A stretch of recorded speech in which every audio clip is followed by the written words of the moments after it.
स्वागत है पथ प्रवाह में, जहां हम जीवन के उन गहरे सत्यों की खोज करते हैं जिन्हें समझ लेने पर मनुष्य अपने भीतर की असीम शक्ति को पहचान लेता है।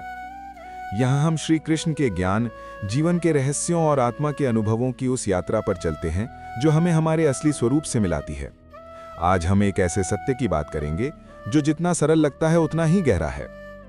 मनुष्य का मन ही उसका मित्र है और वही उसका शत्रु भी।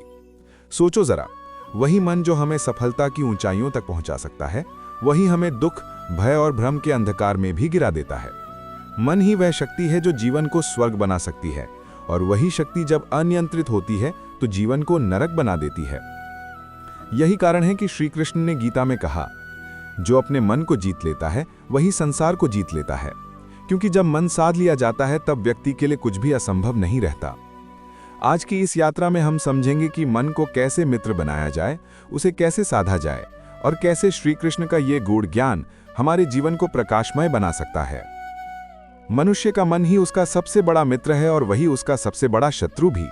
ये वाक्य केवल एक विचार नहीं बल्कि जीवन का सबसे गहरा सत्य है, क्योंकि मन ही वह माध्यम है जिसके द्वारा हम संसार को देखते हैं, समझते हैं और अनुभव करते हैं। जब मन शांत, स्थिर और सकारात्मक होता है तो हमें हर स्थिति में प्रकाश दिखाई देता है। लेकिन जब यही मन भ्रम, क्रोध, भय या अहंकार से भर जाता है तो वही जीवन एक बोझ बन जाता है।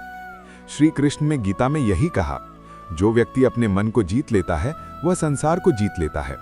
पर मन को जीतना इतना सरल नहीं, क्योंकि मन निरंतर भागता रहता है, कभी भविष्य की चिंता में, कभी अतीत के पछतावे में। ये मन उस बंदर की तरह है जो एक डाल से दूसरी डाल पर कूदता रहता है, और जब तक ये मन स्थिर नहीं होता तब तक जीवन में शांति असंभव है। देखो, मनुष्य के पास बाहरी साधन बहुत हैं, धन है, संबंध है, मान सम्मान है, पर अगर मन अस्थिर है तो कुछ भी सुख नहीं देता। वही व्यक्ति जो भीतर से संतुलित है वो सबसे कठिन परिस्थिति में भी मुस्कुरा सकता है। श्री कृष्ण का जीवन इसका उदाहरण है।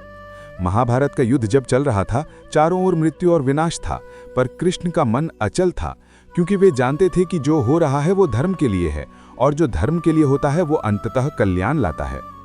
मनुष्य का मन हर क्षण दो दिशाओं में खींचा जाता है, एक ओर ज्ञान, विवेक और आत्मा की दिशा में, दूसरी ओर इच्छा, मोह और भय की दिशा में। और जीवन की गुणवत्ता इस बात पर निर्भर करती है कि हम किस दिशा को चुनते हैं। अगर हमने विवेक का साथ लिया तो वही मन मित्र बन जाता है, अगर हमने मोह का साथ लिया तो वही मन शत्रु बन जाता है। कितनी बार ऐसा होता है कि हम जानते हैं कि हमें क्या करना चाहिए, पर मन विपरीत दिशा में खींच ले जाता है। हमें पता है कि क्रोध हानिकारक है, फिर भी हम क्रोधित हो जाते हैं। हमें पता है कि भय हमें कमजोर बनाता है, फिर भी हम डरते हैं। यही मन की अधीनता है। जब मन नियंत्रित नहीं होता तो हम अपने ही निर्णयों के दास बन जाते हैं, पर जब यही मन साध लिया जाता है तो जीवन बदल जाता है। साधना का अर्थ है अपने विचारों को दिशा देना, अपनी भावनाओं पर नियंत्रण रखना और हर परिस्थिति में सजग रहना। जो व्यक्ति अपने मन को साध लेता है उसके लिए असंभव कुछ भी नहीं, क्योंकि तब कर्म स्पष्ट होते हैं, निर्णय सही होते हैं और हृदय शांत रहता है। मन को साधना किसी एक दिन का काम नहीं, ये रोज का अभ्यास है। जैसे कोई संगीतकार रोज रियाज करता है, वैसे ही सजग व्यक्ति रोज अपने विचारों का निरीक्षण करता है। वो देखता है कौन सा विचार मुझे ऊपर उठा रहा है और कौन सा नीचे गिरा रहा है। धीरे धीरे वो अपने भीतर एक गवाह विकसित करता है जो हर परिस्थिति में स्थिर रहता है। जब तुम किसी बात से विचलित होते हो तो समझो कि मन बाहरी परिस्थितियों से बंध गया है। जब तुम भीतर से शांत रहते हो तो जानो कि तुम अपने मन के स्वामी बन रहे हो। यही आत्मनियंत्रण का पहला चरण है। जीवन में दुख का कारण बाहरी वस्तुएं नहीं होती, बल्कि हमारा मन ही होता है जो उन्हें किसी रूप में ग्रहण करता है। वही वस्तु किसी को आनंद देती है तो किसी को पीड़ा, क्योंकि देखने वाला मन अलग अलग होता है। इसलिए श्री कृष्ण ने कहा, मन को ही साधो, बाकी सब अपने आप ठीक हो जाएगा। कभी कभी मनुष्य सोचता है कि परिस्थितियां बदल जाएं तो जीवन बेहतर हो जाएगा, परंतु सत्य यह है कि जब मन बदलता है तभी जीवन बदलता है। वही व्यक्ति जो भीतर से शांत पा चुका है वो सबसे विपरीत परिस्थिति में भी आनंद अनुभव करता है, और जो भीतर से अस्थिर है वो सबसे अनुकूल परिस्थिति में भी असंतुष्ट रहता है। मन की प्रकृति को समझो, यह हमेशा कुछ न कुछ चाहता रहता है। ये या तो पछतावे में जीता है या भविष्य की चिंता में, पर ईश्वर जो वर्तमान में है उससे ये मन दूर भागता है। इसलिए जो व्यक्ति वर्तमान क्षण में जीना सीख लेता है वो वास्तव में मन पर विजय पा लेता है। मन को साधने के लिए 3 बातें आवश्यक हैं: जागरूकता, धैर्य और अभ्यास। जागरूकता ये कि मैं हर क्षण अपने विचारों को देखता रहूं। धैर्य ये कि अगर मन भटक जाए तो उसे प्रेम से वापस लाऊं। और अभ्यास ये कि हर दिन अपने भीतर कुछ पल मौन में बिताऊं। मौन मन को परिष्कृत करता है। जब मन शांत होता है तब भीतर से आवाज आती है, वही तुम्हारा आत्मा है, वही तुम्हारा सच्चा स्वरूप है। उस क्षण व्यक्ति को समझ आता है कि जो वो बाहर खोज रहा था वो तो हमेशा भीतर ही था। यही ज्ञान की शुरुआत है। श्री कृष्ण का संदेश यही है, मन को साधो, क्योंकि वही सृजन का मूल है।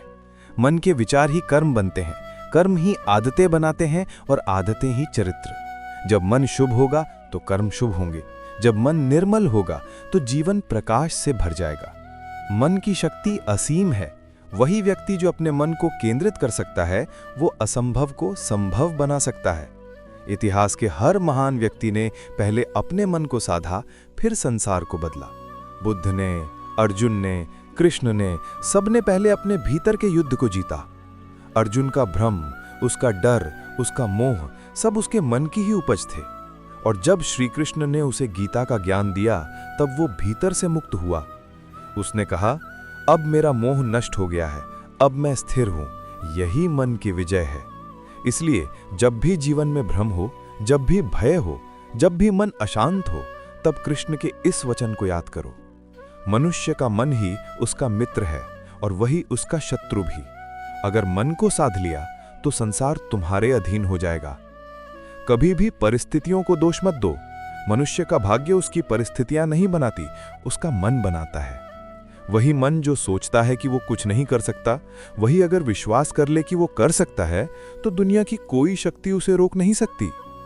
मन को साधना ही असली भक्ति है, असली ध्यान है, असली योग है।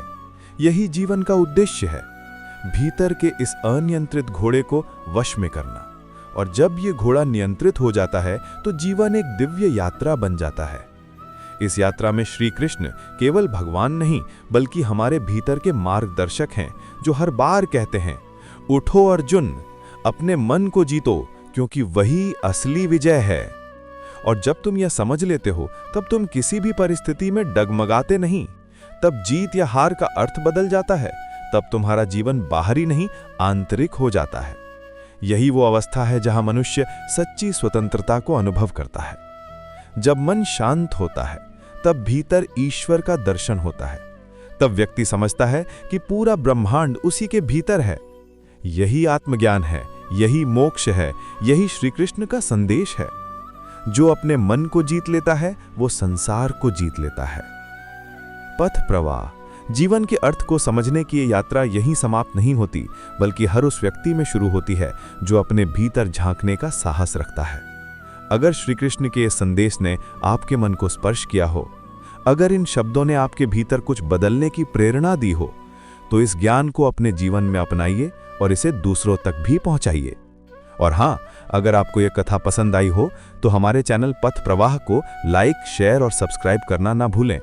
आपका हर एक समर्थन हमारे लिए नई प्रेरणा बनता है, ताकि हम और भी सुंदर, गहरे और आत्मा को छूने वाले विचार आप तक ला सकें। जय श्री कृष्ण। राधे राधे। धन्यवाद।